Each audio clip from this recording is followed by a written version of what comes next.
Hi folks. First of all, I'd like to say thanks to everybody who watched the video I posted the other day.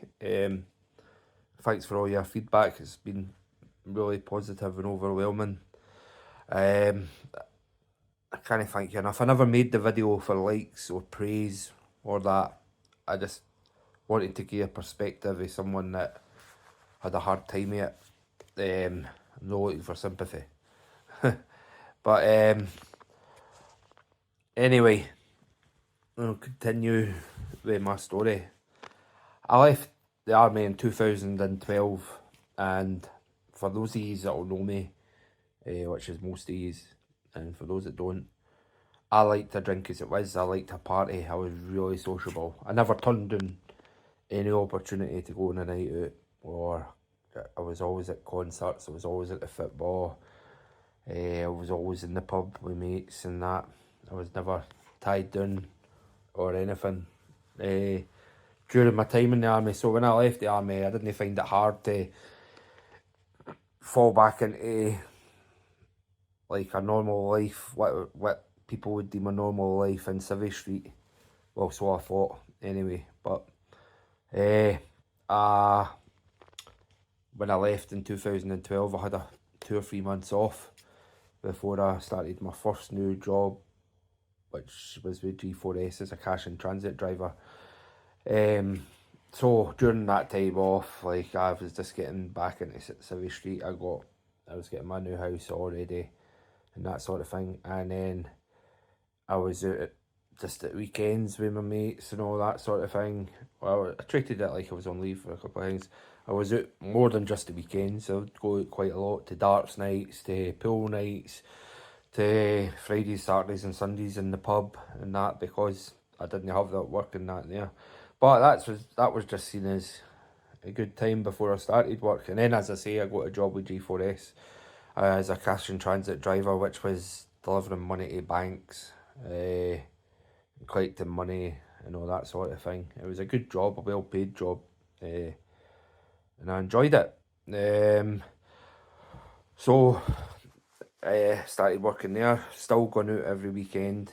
I wouldn't miss a weekend out, apart from if I was working sometimes, but I didn't really work many weekends on that sort of work. So I was going out every weekend.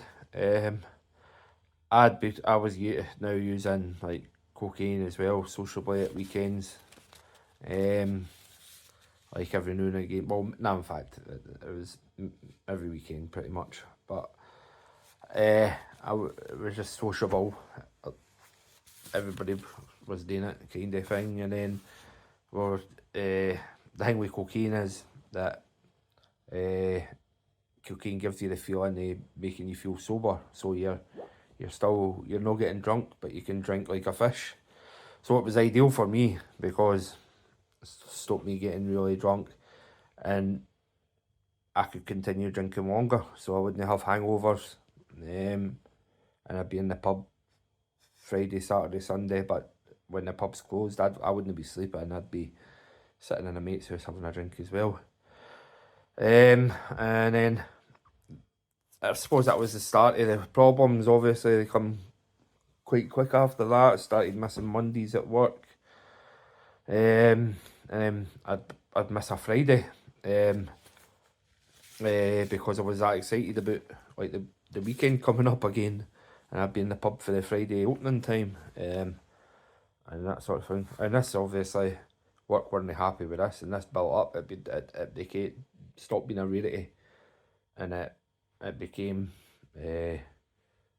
like every week there'd be some excuse for me not to be at work, and eventually they got sick of it, and they like paid us off, sacked us, however you want to look at it. And then, but I told people, like, that was the first of my big lies with the drugs, probably, that I told people I was paid off because the company had lost contracts, and it was a case of last in the door, first out. This was over the course of 3 years working there. So I lost that job. Yeah, this would become a familiar story. across the next 6.5 years. He used to come. Well, yeah, check notes. He used to come. Yeah, for every new job I had, and this over the 6.5 years was a lot of new jobs. I've wrote down some of them here, and I've probably missed out about 5 or 6, or at least 5 or 6. I just can't remember. But I've had some jobs, just to note. I was a taxi driver. I then worked in construction as a ground worker, labourer. Then I went to DPD, van delivery driver, and I worked in the airport as baggage security, checking folks' hand luggage for drugs, ironically. Ideal man for that. Then I was an Amazon delivery driver. Then COVID hit. No, in fact, I had DWS construction before COVID. And then I worked during COVID delivering hot tubs and installing hot tubs. Then I was back into construction. And then I became an Amazon delivery driver. And then I was an Amazon delivery driver for a different company after that one. And then I worked on the Edinburgh Trams project, which was back in construction. Now, all the jobs I've listed there, I lost all of those jobs due to the same reasons of taking too many days off through drinking drugs. I've probably forgot some jobs in amongst that, as I say, but I can say with confidence that they were all lost due to my addictions, what were now addictions, and had a grip of me. So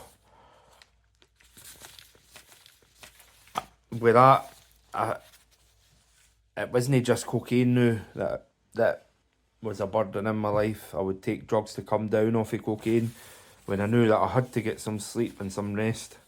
I could probably sit here and say, not proud of, but I've tried the vast majority of drugs out there. The only one I can say with confidence that I've not tried is heroin, but everything else I think I've tried. Or if you put it in front of me, I would have took it no problem. But I still didn't think I had a problem. I thought it was others that had problems or issues with me using. But it had a right grip of me now. And I used to be smug about it as well. Like I'd tell people that I'm not addicted. Like a joke I used to come up with, I was like, I'm not addicted to cocaine. I just like the smell of it. And I used to think I was being a smart arse and funny when I said that. But knowing deep down that it was absolutely destroying my life. I would think nothing of jumping in a car at 3 o'clock in the morning, having drank all night, taking drugs all night to go and score more drugs. Nothing would bother me. It was as long as I got my drugs, and as long as I had my drink, that was all that would matter to me. And that became apparent that I couldn't go on like this. My benders I used to go on a bender, and I'd be on a bender for like 3 or 4 days without so much as a phone call home or nothing. I would finish work, I'd turn my phone off, and I'd be at mates' houses just drinking, taking gear, and wouldn't hear a peep from me for 4 days. My family, I would just turn up after 4 days, walk into the house as if nothing had happened. And it's only now you realise that that's no normal, it's not acceptable either. And something had to give, and it did. Eventually my ex, she'd had enough of me, got me to ask me to leave, which I did. And I used to, but it didn't. It bothered me at the time, obviously, but as long as drinking drugs were my priority. So even though my relationship had ended, I was more concerned with getting high and getting on it all the time, living life like I was a 21-year-old with no issues, and that where really my whole life revolved around getting drugs, getting and drink. And this was at work and at home, and it was day after day. It became every day. And then I like to live with my mum after I'd finished with my ex, and my mum, it took it, my mum, even beforehand, like over the years, it took its toll on my mum so bad, which I feel terrible for now, but it is what it was. I couldn't help it. But even it got to a point where my mum couldn't cope with me. I'd lost friends over it, and I was just jumping between people's couches. With I was jumping between people's couches, and I thought this was all right. As long as I got my bills paid on a Friday, my drug bills that is, I would get more drugs, and that's all that mattered to me. And then through the week, I would take more drugs, and this is at work and at home. Like I could get a gram of cocaine easier than I could get a Greg's sausage roll where I'm from. It's that open and that rife, and at any time of the day or night as well. I owed everybody a fortune. I was robbing Peter to pay Paul, lying to my mum, borrowing money from my mum, stealing drink from my mum, and borrowed money for everybody.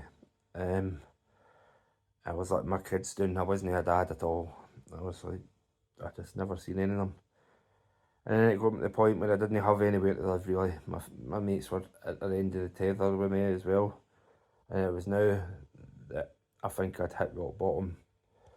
Whereas if something didn't change, I was going to die.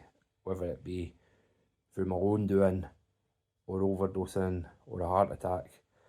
I didn't know, but something was going to give. So thankfully, I made the decision to change. But we'll talk about that the next time. Thank you.